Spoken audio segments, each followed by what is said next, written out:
Hello, welcome back to another video of the XK8. So in the last video we went through the engine management light and I thought all was well, and I moved the car out the other day and the two ABS and another light came on, and I'll show you in a minute. So I'm just going to have a look and see what's causing that. So ironically, I've come to the car, it's cold now, and this happens only when it's warm, but the ABS light's gone and the traction control error and ABS message have gone.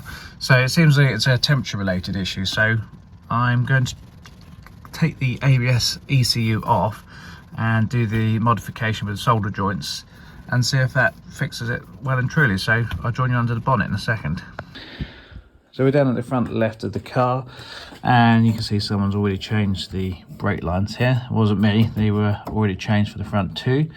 I think they corroded along the bottom, but apparently according to the Tinterweb, the ABS module here gets a dry solder joint, so you end up having to undo the bolts at the bottom down there. There's 1, 2, 3, they look a bit rusty actually, and then the fourth one is under the wiring loom there, and then you can maneuver it and undo these 4 look like e-torque bolts. I'll have to see what size they are, and you can slide this out and solder up the joints. That's what I'm going to try and do anyway, because it's a cheap job and it's a free job and it seems quite common. So let's start with that and see what happens.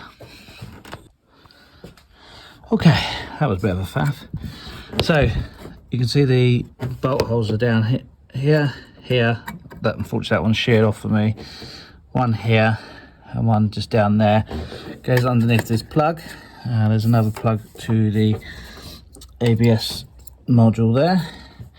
And then I haven't disconnected any of these brake lines, and I didn't want to because I've just replaced the brake fluid. But these two have been pretty badly made anyway. But you can, if you just move them slightly, you can just get this unit out. I haven't bent anything. You can slide it out, and then obviously they just slide back in. There's 4 bolts that hold these in. They're little E6s. So there's 4 of these. And the reason you've got to undo those bolts is because you need to move it around. So once you've got those 4 out, there's also 3 Torx bolts which are in there. These look like that. They're also not as rusty, and they were T25s. All right, so what we're going to do with this. So apparently what happens with these, the solder joints for these power pins just in this bottom right corner dry out and crack.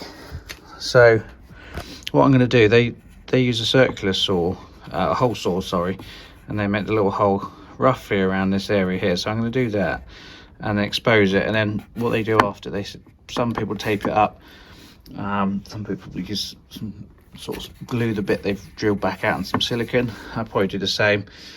So let me drill that and then have a look. So I've used the hole saw there and gone through that. I probably made the hole a little bit too big, but it's the only size I had. But if you look in there, you find it very hard to see, but that top solder joint there is dried and cracked. So I am going to resolder that, put some new solder on it, use a solder sucker, take the old solder off.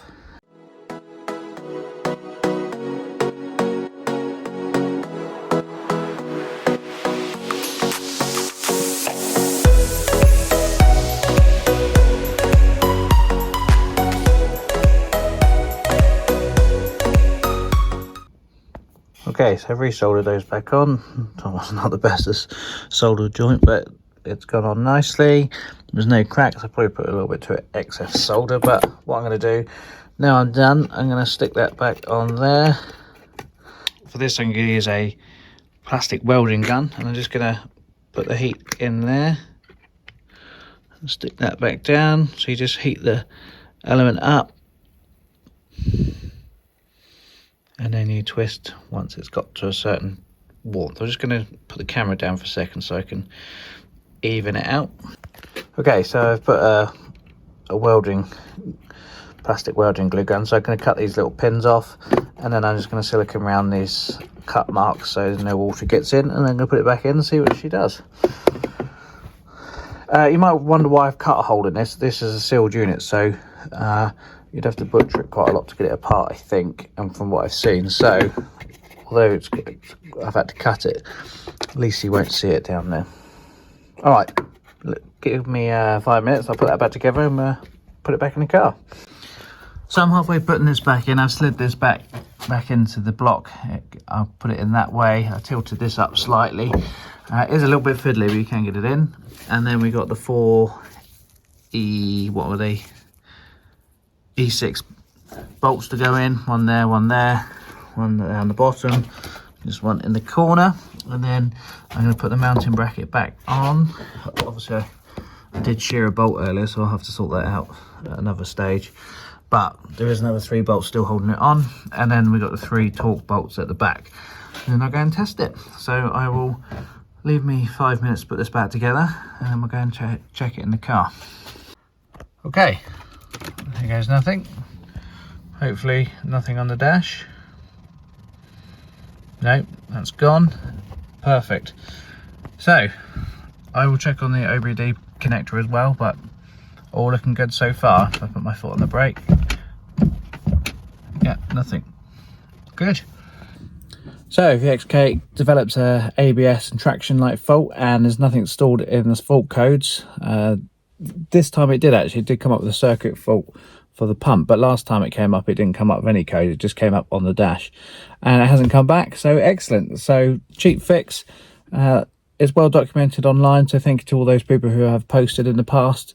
If you don't like my way of doing it, then obviously follow the book and procedure. But I think you can, if you're not confident soldering, you can actually send them off to be repaired. I think it's around about 150 to 200 pounds for a reconditioned units. But I'm going to see how long that lasts and crack on with the next load of jobs. So thank you very much for watching, and don't forget to like and subscribe if you do like this content, and if there's anything else you'd like to see next time. So thanks again.